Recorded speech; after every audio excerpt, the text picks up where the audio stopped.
You crusaded the Obidient movement in a special way. Despite you contesting election in another political party, you championed the coinage Obediently YPP, which was strange at that time. You went ahead to brand all your campaign vehicles and campaign materials the same Obediently YPP. Some discussants have described that as having cost you your election. Did you at that time envisage or envision that P2B was going to be this huge? Yes, as someone who is diasporan, which means I live, most of the time in the United States, we've seen Obi as someone who is going to change the narrative and change the, course of events in our country. We've been really bothered about it. We believe that we needed to give him the support that he needed to, win the election. So very early on, I knew that I wanted a Southern president at this time in Nigeria, and it was the best choice for me, and I didn't have any problem with supporting him, and I went out to support him like I was even contesting under another party. Now, what is it about Mr. P2B that have created this overwhelming effect? Some say it's a youth movement, but we have seen men and women in the older bracket, actors in the Second and Third Republic, coming out to champion this cause. What was the selling proposition that created this confidence and participation, especially those of you in diaspora? For us, looking at his track record, his past records, we found a lot of prudence in his way of governing the state of Anambra, and generally, his lifestyle, because we believe that if we cut down the cost of government and remove wastages, bring in, production instead of just importing just about anything else, that would take the country away from where we are, at that time and where we are now. So it was a good selling point for us, because we knew that the way things are going is not just sustainable. The country was just going to collapse, and that was why we bought into the P2B movement, because we know that we have the resources in this country. We have a great commonwealth, that all we needed was to have people or someone who was going to kind of champion the people's cause and not just business as usual. P2B presented that to us. We saw that he has the pathway to move us from consumption to production and to reduce the cost of governance, because it's costing a lot to our governance. We saw what he had done before in the past. We saw his track record. He made us go in and verify, which we did, and we were very glad that we followed him, and looking at it now, we're excited of what we're able to achieve due to the P2B movement. The P2B effect appears to have created a new way people perceive and conduct politics in Nigeria. You were on the ballots. What were your experiences? Yes, well, I saw it coming, and I just knew, because aside from being just an obedient person on my own, I was in the field. I was talking to people, and people were telling me, he's got the grace, so, the spiritual controls the physical. We knew that he has some kind of backing. People generally liked him, even before I bought into it. When I bought into it, I didn't know that people liked him that much. But personally, I have to choose between the choices we had at that time. Just like what I've said, I knew the president needed to go to the south, and I looked at the lineup, and I found out that P2B will present a better way out of what we have found ourselves, a situation that is not actually sustainable, that could actually make the country fail. So that was why P2B's movement, I'm glad I joined it very early, and I invested heavily on P2B. I've been obedient, and it kind of cost me my election too at the end of the day, but I'm happy that, we changed the old order, and we're still going to continue changing the old order and moving to the next level. Because it's all about the people, whether I'm voted in or not, I'm still going to do what I need to do. I'm still going to, live, the way I want to live and all that. But I want my people to be happy, and I see that they're happy.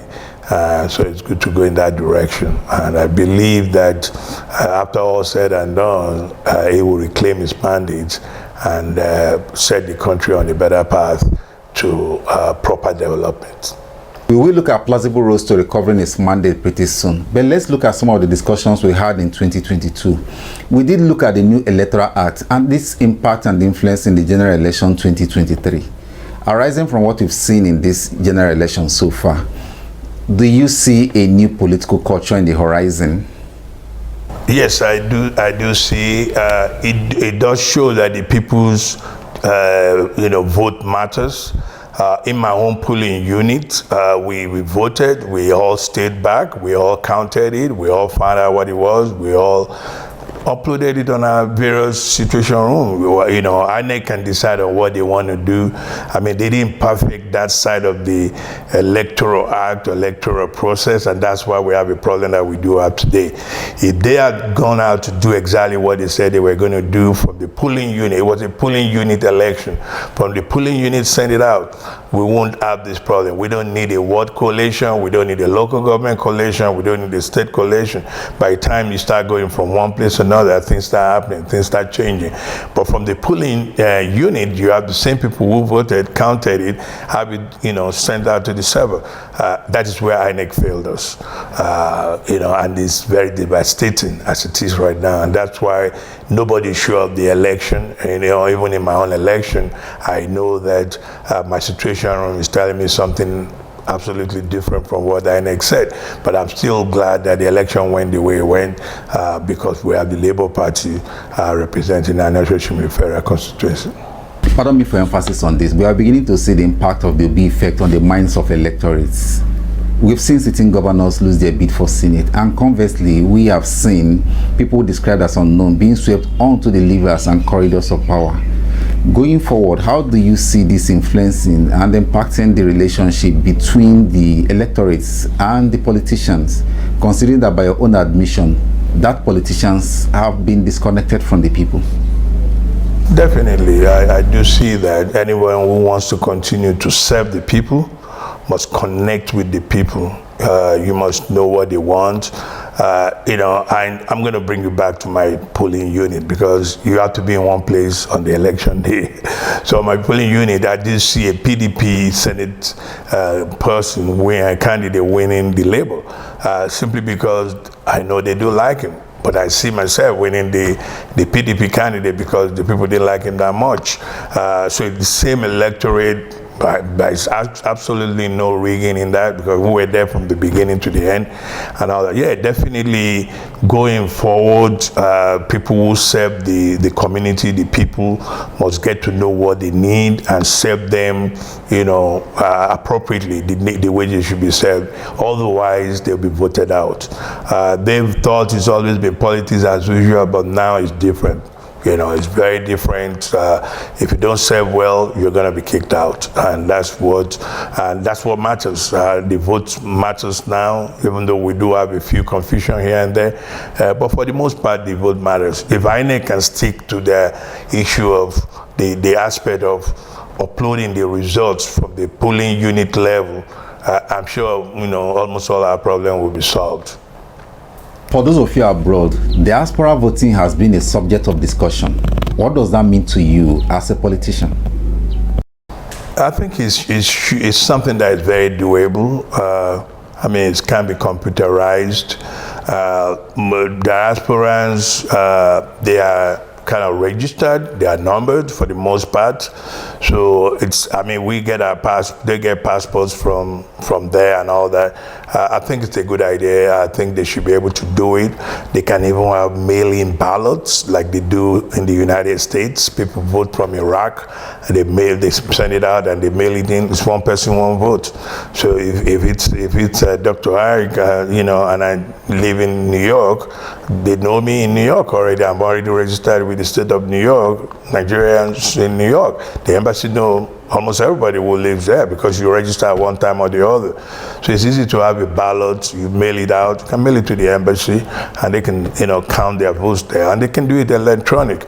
So it's something that can be done. The other people are already doing it, and the numbers are large. In the state of Indiana, where I stay, we're well over 30,000. And 30,000 can actually win an election in my constituency. So that's just one state. So we have millions and millions of Nigeria, and many more millions of Nigeria going out of Nigeria every day into the diaspora. So definitely INEC should look into diaspora voting, because we're still one. The people in diaspora are actually more bothered about what is going on in Nigeria, because they're the ones sustaining the economy, for the most part, which and that's why one of my campaign, discourse was bringing in foreign direct investments from private pockets in diaspora to come in and invest on simple things in an enabling environment, encouraging environment, because I was going to go out and have meetings with them, things that have not existed before now, simply because the people don't want to be accountable to their the people from their communities in diaspora, and they've not been able to meet with them. The diaspora, they have the money to invest. All they need is to be given the enabling and conducive environment, and just mere talking to them, telling them this is something that you guys can do and things that you guys should do. So they bring in the diaspora dollars to our communities, to our local governments, and government can't do everything. Government is not even doing enough of what they should do. Therefore, the diaspora foreign direct investment can fill the gap and kind of raise our community from where we are.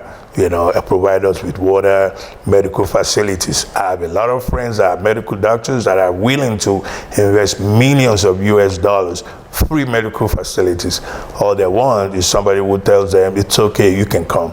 I'll provide you with security, which almost costs nothing, and they will come in and they will provide us with medicine, they'll provide us with, manpower, and do many things to help our people solve medical problems. And aside from that, do their own personal investments too. From the gains and mileage so far, with the obvious lapses within INEC, but most importantly, the entrenched politicians with their capacity to reinvent themselves and re-perpetuate the old patterns, what would be your advice to the Nigerian people and the institutions, especially that of INEC? For me, yes, you say they may have ways of reinventing themselves, but I think they were caught unawares. So it's almost too late for them to try to reinvent themselves, especially if Saturday, the forthcoming election, governorship and House of Assembly go the way we want it to go, they'll be permanently retired. Because unfortunately, most of them are quite advanced in their ages, so it's just a good time for them to do some quiet time with their family and be retired, and let the new order come in and take care of what it is. As far as with the INEC, we all know what the problem is. They didn't upload from polling units. They didn't count some votes in polling units. They waited till 5 a.m. to count votes. We were still in our situation room when INEC was announcing results.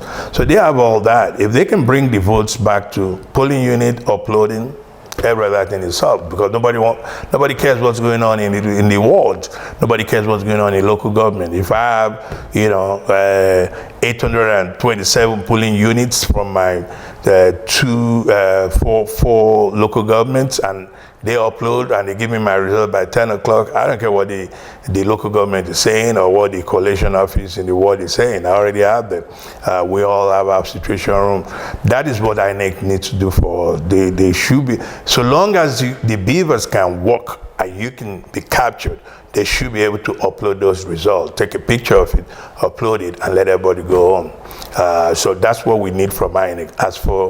As for the politicians, and whether you say the old order or the current people there, if you lose, you got to find something else to do. That means you didn't represent the people well. Like I said to you, that even though we did see the tsunami, like you said, that we did see the movement, but you can still see pockets of where people made changes, where a little bit of education helped a little bit.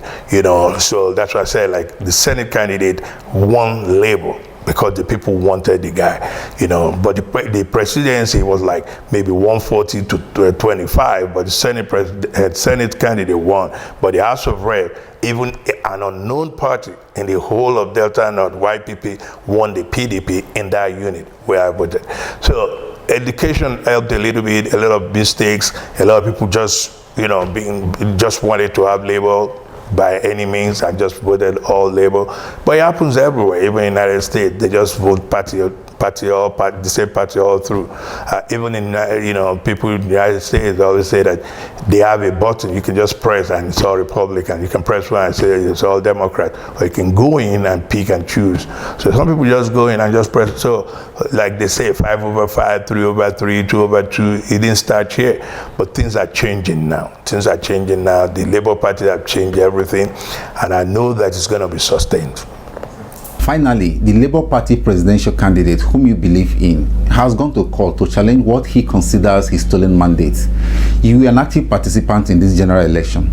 Do you think he has a good case? Yes, definitely. This is someone that we've followed. He has always told us to go and verify. It tells you something, it tells you to go and verify. It doesn't have any justification to lie to you. He already said it. He won, and he's going to prove it. So let's give him the benefit of doubt. Personally, I believe him. I saw another publication from his vice that, this is someone who owns a university, and he said, this is the number of states we want, this is the number of states they want. So they do have their facts. So let's bring the facts and let's compare notes and see how we want to move forward. But definitely, I believe and I know that they did even a lot more than most of them will ever believe they will have been able to do. They took states that they didn't expect them to take. And going into this election on Saturday, I believe that they're going to solidify their gains and just change the face of the political atmosphere in Nigeria forever. Immeasurable thanks to you, Dr. Ife, for giving us your time. Anytime, you're welcome. Thank you.